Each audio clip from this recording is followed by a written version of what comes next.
السلام عليكم ورحمه الله. كي دايرين؟ لاباس عليكم؟ نتمنى يا ربي تكونوا دوزتوا العيد بخير وعلى خير. سمحوا لي غبت عليكم، هذه شحال ما نزلت شي فيديو، كانت عندي ظروف.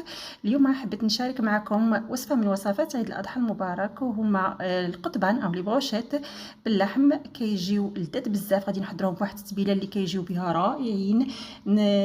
انا متاكده الا حضرتوهم بهذه الطريقه غادي يوليو معتمدين عندكم وتوليو تحضروهم باستمرار.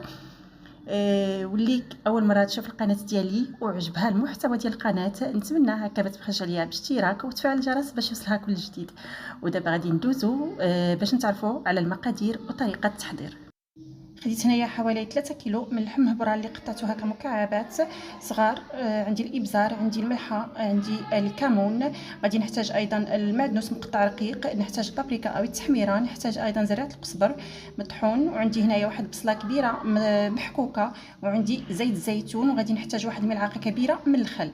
خديت هنايا واحد بول ولا هكا فاش وضعت داك اللحم، ضفت له ديك البصله محكوكه، غادي نزيد عليه المعدنوس مقطع، غادي نضيف ايضا لي زيبيس او العطريه. عندي هنايا 2 معالق كبار من البابريكا او التحميره، لحقاش انا خديت هنايا كميه كبيره من اللحم.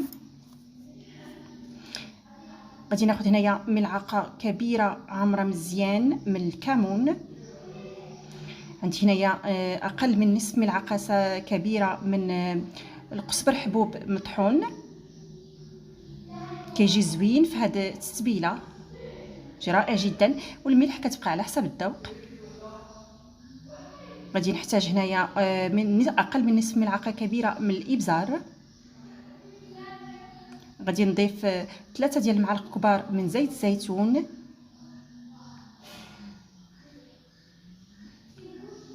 ونضيفوا ايضا واحد الملعقه كبيره من الخل. هاد زيت الزيتون وهاد الخل كيعطيه واحد الرطوبيه، كيجينا اللحم فتي ويجي طري.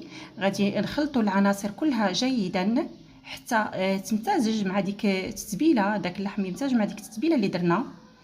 وشحال ما خليناه يجلس في هذه التتبيله شحال ما كيجي لذيذ ويجي رطب. الا كان عندكم بحال هكا الوقت، حاولوا تصايبوه هكا في الليل وتبيتوه ليله كامله، وفي الصباح طيبوه. شحال ما جلس شحال ما يجي اروع. صاي هنايا غادي نغطي عليه ونوضعه في الثلاجه.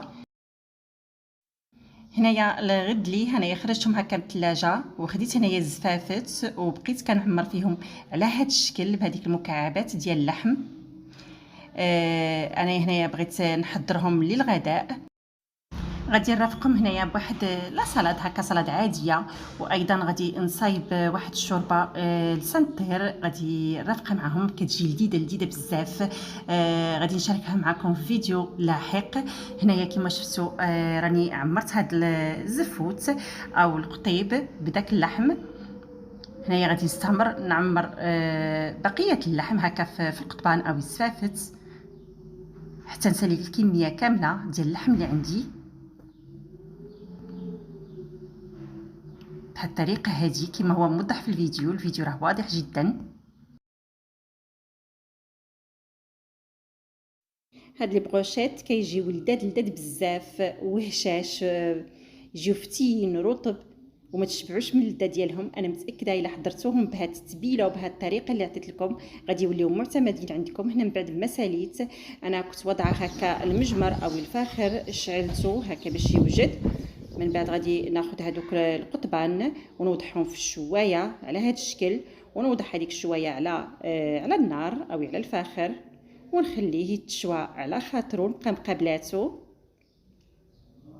كي يتشوى عندي من واحد الجهه غادي نقلبو للجهه الاخرى، وهكذا نبقى هكا مقابلاه حتى يطيب عندي من الجهات بزوج ويوجد كما كتشوفوا.